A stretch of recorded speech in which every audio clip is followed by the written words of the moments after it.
Zelda in Smash 64 is something that you never really see anybody bring up or can really see anything on itself. However, despite that, I feel like it's something that's come to everybody's mind at some points, but it's just never been openly brought out. And well, I was supposed to talk about it in that Iceberg series, but shit got messed up in there, and I somehow never noticed until I went gold, so I'm hoping that anybody who's really confused watching that awful video will see this next in the playlist and feel mended by it, because I'll probably do a better job than I would in that anyway, explaining it here. Anyway, Zelda in Smash 64, even though it's such like a deep, dark thing that you can't find anything on, I do feel like that even though this is about to cross into like the worst like Mario 64 creepypasta personalization thing, I feel like that the idea of it is just like this mimetic thing that's like got into everybody's subconscious at some point, but nobody has just really said anything about it until now, because I do have some examples of it, and I can also try to explain why this might be a thing exactly. So with that, let's talk about Zelda appearing in the first Smash Bros. Game. So the reason why this ever came up for an idea for me in the first place is because I have a personal experience with it. And this dates back to the 2000s, while Melee was out, but before Brawl was coming out even. And I was playing the first Smash Bros. Game at a friend's place, and he was never one to make up rumors at all. Like, he wouldn't just, like, say bullshit for no reason. But he was kind of gullible, so I'm convinced that he might have heard this somewhere.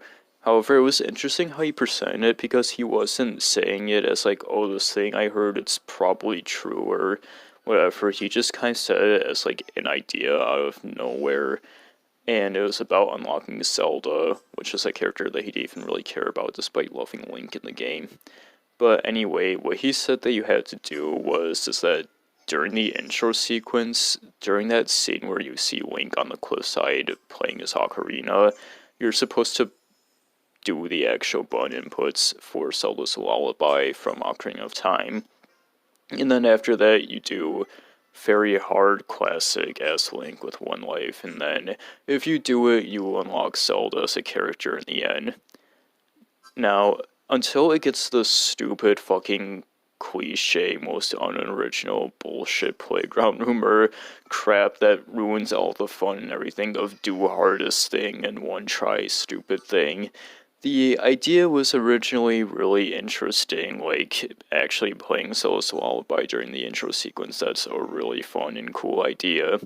And it's a shame it couldn't stick to that or supposedly be real, but I don't know, maybe there's some personalized copy that has that workout and nobody's just tried yet. But anyway, that's what I have for like a personal like story or idea of actually playing as Zelda in the final game. Because if you try looking up Zelda in Smash 64, you're not really going to get anything about anybody else mentioning them, like hearing a rumor about Zelda in the game or anything like that. However, that doesn't mean it's totally empty, you just have to look in the right place.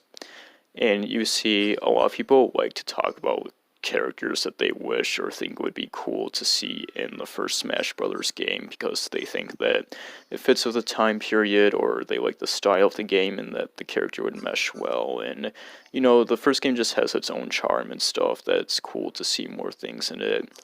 And amongst all of those characters and like dream rosters I see, Zelda can very often slip her way into there.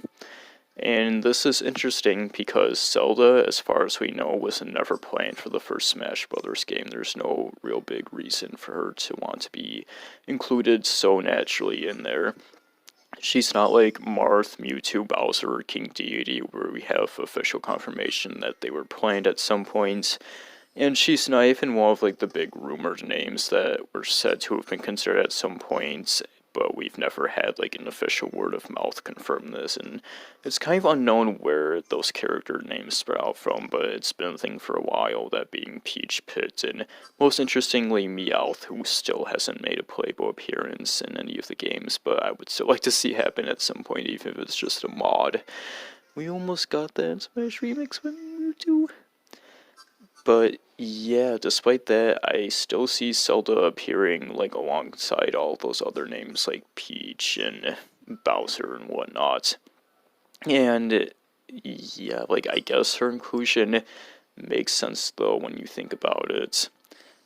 Because, like, I mean, The Legend of Zelda, it has her name in it. Like, that's her namesake. It's not called The Legend of Link, except for, like, maybe one time with The Adventure of Link, but that's not the point.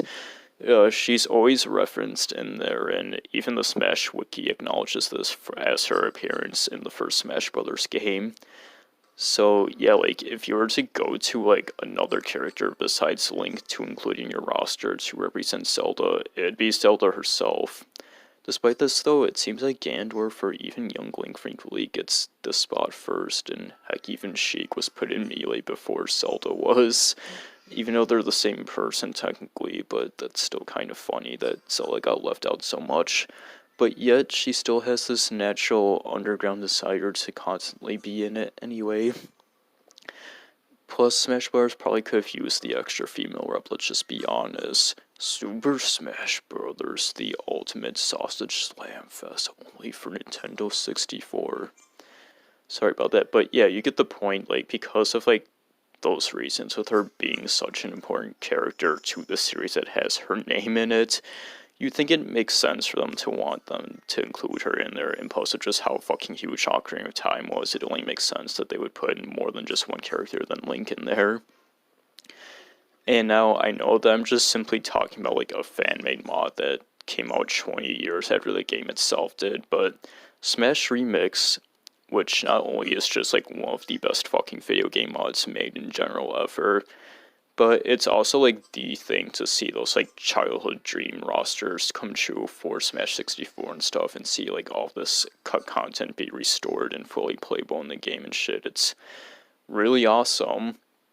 But despite this, despite having so many more characters from Ocarina of Time, not even Zelda is in this yet. And however, if you remember those dream rosters and stuff that I mentioned a bit ago, a lot of them are built off of this and use assets from Smash Remix as like a concept thing. And still, Zelda manages to slip in there.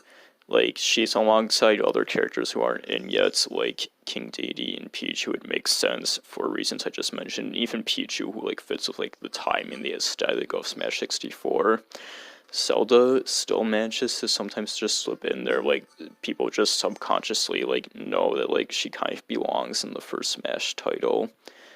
And I know everything I've been saying is super vague and weird about this, but that's just exactly why it's such, like, a weird topic, and fits to have its own N64 mystery video, and why it was so far down on the iceberg chart itself, because it's just, like, my one experience personally.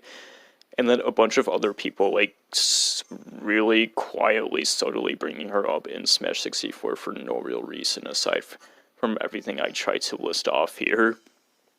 But yeah, like, that about does it for her mystery. Like, I mean, it's a big mystery for a reason, and why this video was kind of, like, just still, like, real emptily laid out and doesn't come to some super big conclusion aside from that, if it satisfies it. And next is another really deep layer that got skipped, and it's delicious cake. Don't know if it's a layered cake though, haha, I'll see myself out for that one. But yeah, it may be just as in the dark as this one, but I can at least guarantee that there would be more theorizing to it, so see you next time.